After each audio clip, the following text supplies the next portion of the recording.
Hey, it's me, Robert John Hadfield, here again, and we're going to take a look at a Maxell UR120 cassette tape today.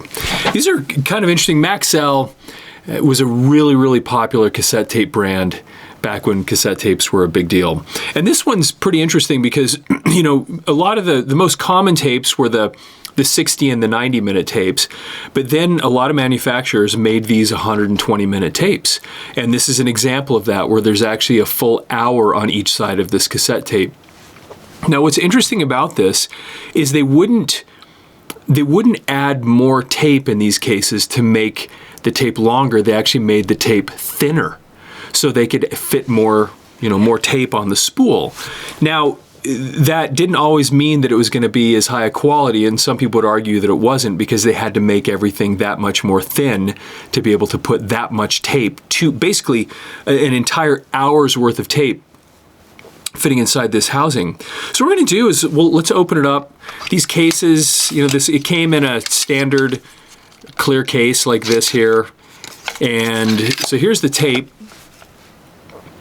And you can see here that it has the standard window, and they did these little silver embosses here, on the window. And you can see here that it says 120.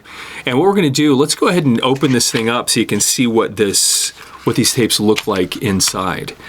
All cassette tapes, they're very similar inside, but there's sometimes little variations on the way the spools work, the way the pressure pad sits. And so we'll just gonna open this up and take a look at what's inside this particular tape. So most cassette tapes, the tapes that actually have screws, like this one does, they'll have 5. Now that's not always true. There were some tapes that had just 4. But in this case, there's 5 screws. They're usually in all 4 corners, and there'll be this one right in the middle. And so I'm gonna go ahead and take these screws out. And most of the time, these screws, the side with the screws, also corresponded with the tape being on side A. So the screws were almost always on side A. That wasn't always true. There was the one brand that I'm familiar with that didn't do that was BASF. And if we can find one of those tapes, we'll throw that in here and show you how that works. So these screws were very small. And you would need obviously a really small screwdriver to get these out. Sometimes you have to tap it out like that. So there's 3 of them. Let's get the 4th screw out. And then here goes the 5th screw. And in this particular case, these tapes, these Maxells, they had and you'll see this here, they had the A embossed on the tape itself. You can see that right there. This A was actually a sticker that went on. So they didn't have a sticker with A. You actually would get these things they'd come inside these cases, and then you would take the sticker out, and then you would write on it and put it on the tape like this. But this one had the A embossed, and it also, in these cases, they had this little arrow that was embossed as well. And this tape right now is ready to play side A. And the way you know that is all the tape is over on the left-hand side, and the empty spool is on the right. And that means that it's ready to go on this side. This side's the one that's ready to play. If you were to flip it over, this is actually what the front side would have looked like when it first arrived, except for the B, of course. There's B, there's the play, and then you'll see there's no sticker there. The stickers were put on here, but this is what the tape would have looked like when it first came out of the case. And this tape is at the end. You know it's at the end because all the tape is over on the right side and the left side is empty. And you'll see that more as I pull the case out. Now, taking these apart at this point is simply just a matter of just lifting it straight off like so, and then putting it, setting it aside. And now you can see the first thing that you see in most tapes when you open it up is you'll see this little gasket.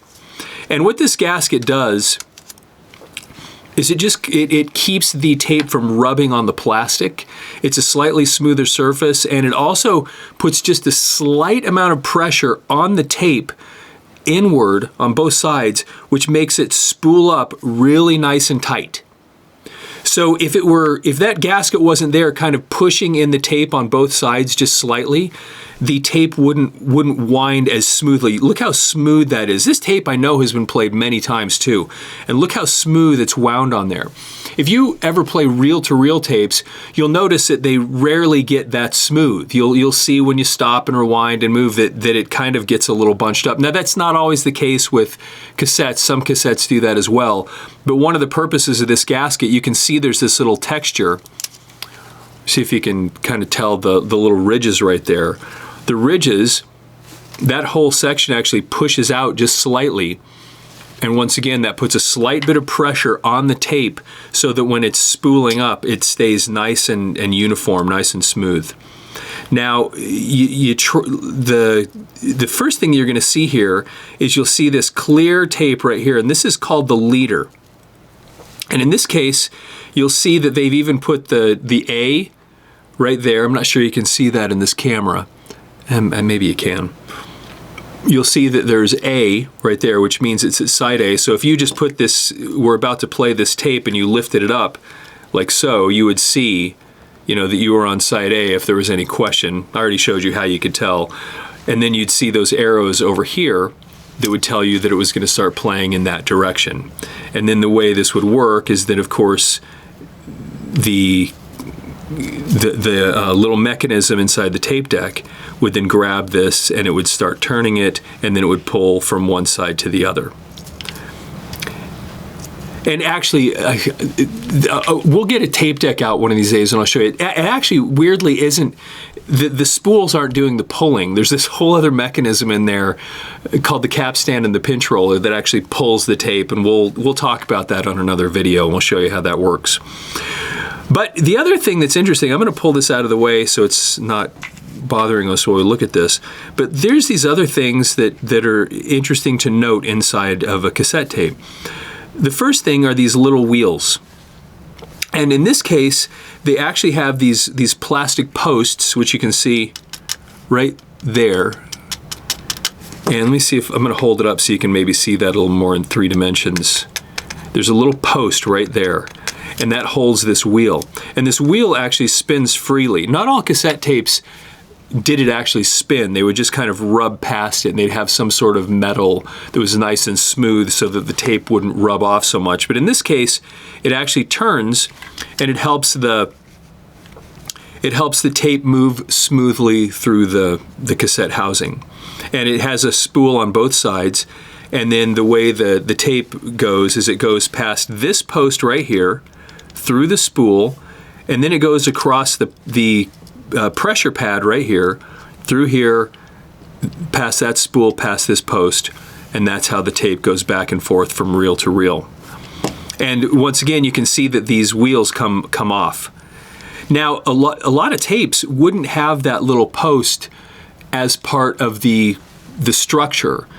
We'll pull some tapes out sometime where you'll see that the post is actually a little piece of metal that kind of floats there in a little divot.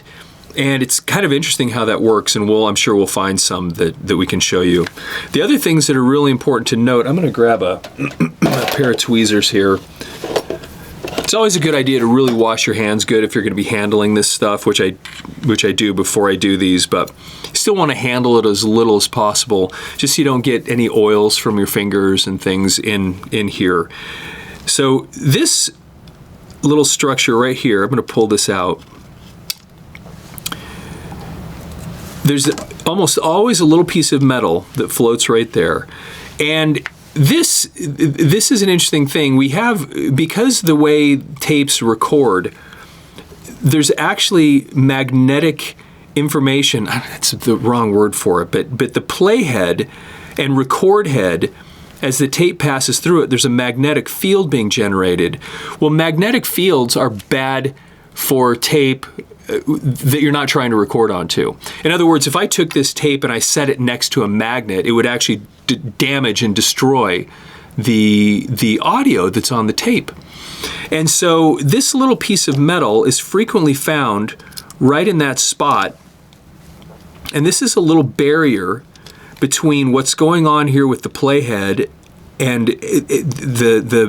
like the magnetic field. And it's a little barrier between this and the actual the audio tape that's right next to it, because that little playhead is generating this little magnetic field that's then writing onto, when you're recording, onto the tape. So I'm going to take this thing back out. And this right here is what's called the pressure pad. And it's interesting because it just floats. It just kind of floats in that spot right there. And what this pressure pad does, as the tape is going, and you can see it actually it doesn't sit quite right when it's sitting open like this. It'll get in place when we put it back together. But when the tape is moving through here, and the playhead pushes up, so the playhead that's in the tape deck looks kind of like this, and it goes up and it pushes on the tape to read it, to either record or to play. It really needs to make a solid connection to the tape. Well, what this does, this little pressure pad, you can see that it bends.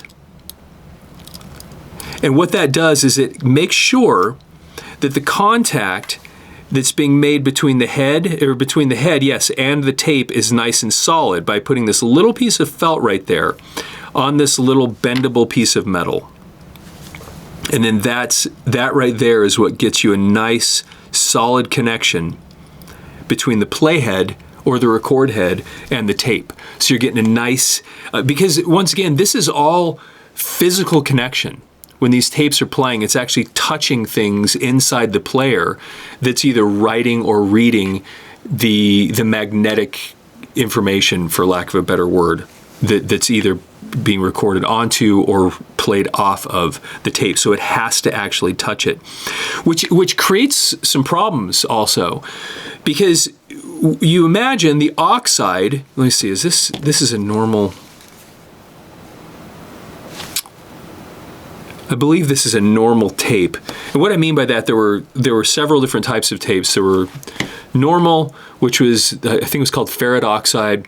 You had a chrome tape, which was a type 2 tape, and then you had a type 4 tape, which was metal. This would have been a type 1 tape. So anyway, the point is the oxide, that's actually the brown part of this tape, and let's forward it a little bit so you can see it. That's this right here. This shiny stuff right here is an oxide. And that's able to become magnetized, and that's where the sound is stored as this little magnetic signal on this tape. Now, the important part about that, and the reason I talk about this, is even though it's adhered to this basically plastic, there's actual friction happening when it's playing, and so the oxide wears off. And when it's going across a playhead, like I just described, over time, and especially as it ages, that oxide just wears off little by little by little over time as it runs across that playhead. And so no tape will ever last forever just for that reason. And the more you play it, when I was a professional musician, we'd go into recording studios. We were always very cautious about how many times we would play tapes, because we wanted to make sure that it had the most solid possible, or that it didn't lose any of the oxide that was on that really makes up the tape. Now, one of the things you'll notice here too, and this is very typical, you have what's called the leader tape. This is usually about 1 foot long or so, and it's just a little more, it's kind of a stronger, it's harder to stretch, it's very hard to break.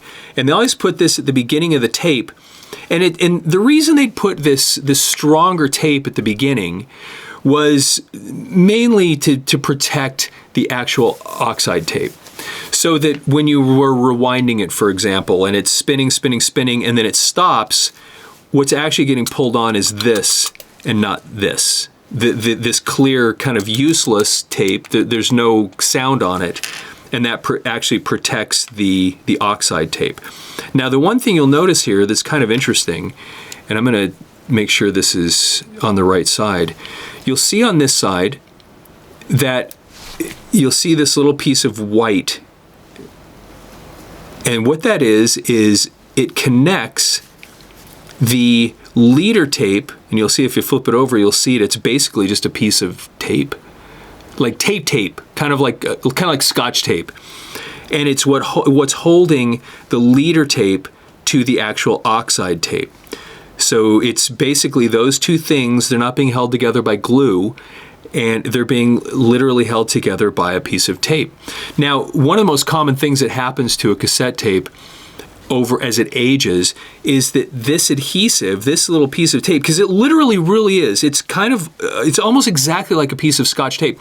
And if you've ever seen a piece of Scotch tape after 20 years, how it yellows and it gets brittle and it falls off, a lot of cassette tapes, this little piece of adhesive that's holding the leader tape to the oxide tape does the same thing, and it'll just fall off.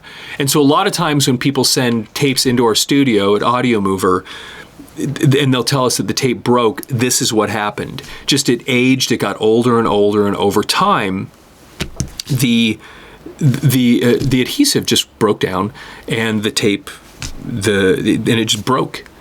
And so then it of course no longer works, and we have to do this, and we take it apart, and then we do something very similar. We put the things together and we reseal it with tape.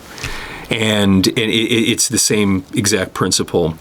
And then of course you'll see, how that spins, and you'll see this little ridge right there. That ridge corresponds to this little ridge here, and that's what holds it. It kind of just floats there.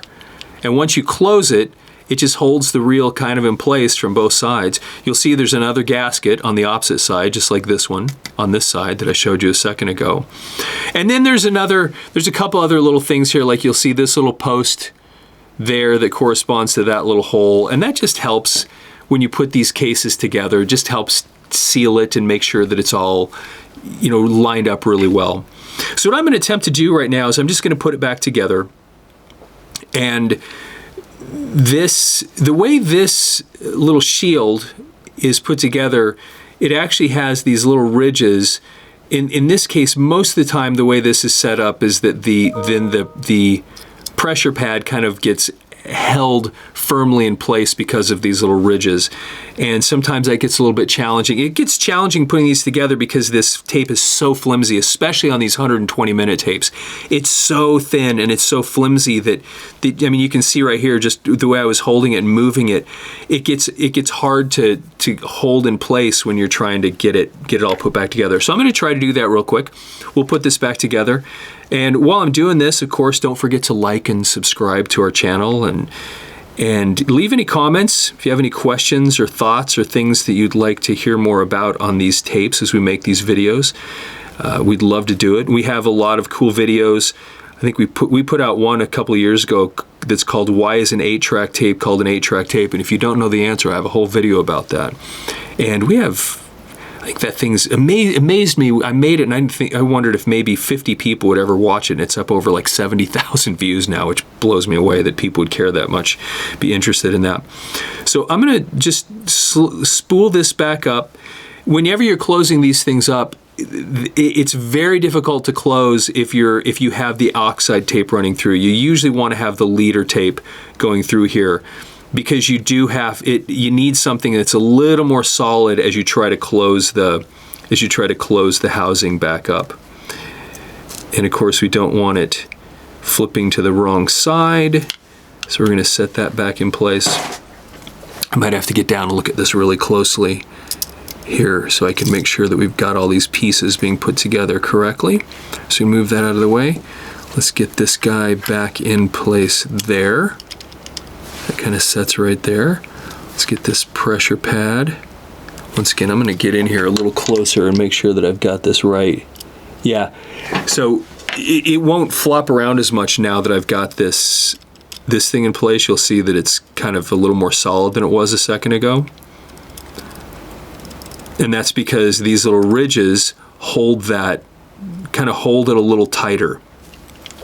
So now you'll see that we need to get that. It's so tough sometimes working with this stuff, but we need to make sure that this is going around that post there, and then through those wheels. And then the challenging thing sometimes is you've got to make sure that it's inside. There's several different little things that cover it up, and when we close it, I'll show you that again. So you make sure it's kind of semi-tight, like that right there. And I'm just very gently kind of trying to turn it and hold it in place. Like I said, it's a good idea to make sure your hands are really clean when you do this. This tape will probably never be played again, so I'm not super worried about it. But you just don't want transferring, you don't want to transfer the oils from your hands and things. I've tried doing this stuff with all tools and even sometimes with gloves on. It's just too hard. So I really just default back and I just try to touch it as little as possible though when we're going through this process. So I'm going to grab this gasket. We're going to throw this back over the top. So it kind of lines up over the wheels like so. So now that's ready to close up. Now you'll see right here, you can see these four little, I don't know what you call them, but protrusions. They correspond to 4 on this side too. And the tape has to kind of fit in between. You'll see that. Here's these little guides, and the tape has to go in between those. That's why it's so important to have it lined up, because as you try to close it, if you're not careful, it'll get pushed outside. And it's also the reason that you try to have the leader tape here, because it's a little more rigid and it's a little easier to work with. And so when you're putting this back on, you have a better chance of it setting correctly. So I'm going to set this down. I got to get in a little closer again. Just make sure, there you go. And if you got it lined up, it'll just fall in place like that. So there it is. It's closed back up. I'll put the screws on in a second, but you'll see, you can kind of see where the gap is right there. See if that's still focused. You'll see where the gap is, where those things kind of touch each other, and then you can see how the tape moves through there. There's the A. And then once again, the way this works is the playhead from the tape, you'll see that it pushes like that. The playhead from the tape machine, it pushes like that, and then as the tape goes past it, as the tape goes past it, that's how it reads that it picks up the magnetic signal. And it's that little bit of pressure right there with that felt that gives it a nice solid connection. And then it's just a matter of getting these screws back in place. So if you ever have to fix a tape, this is the procedure you go through. It's pretty straightforward. And just put these back in place like so. We'll throw these on. So this is, once again, this is a Maxell UR120. When I was younger, as a teenager, or back in the 80s, yes, I'm that old, I had several of these tapes, and oh, there it is. See where it says position normal? That's what I mean by, that means it's a type 1 audio cassette, and it was oxide. And there were really 3 kinds of cassettes that were common, and they kind of, over time, they started overlapping with each other, and it got hard to distinguish between what was what, although they still had the 3 categories. Type 1 was a normal tape, Type 2 was what we called chrome, and then Type 3 was called metal, and it was just all different formula, what they actually made the tape out of. And that's it. Now it's all closed up, and then you'll see if I turn this, it'll spin freely. You'll see, once again, there's the leader tape. There's the tape, you saw the other side of it, but that's the one side holding it together, and that's how the tape will play from there on. Anyway, and that right there is a Maxell UR120 cassette tape. Hope you enjoyed that. Have a fantastic day.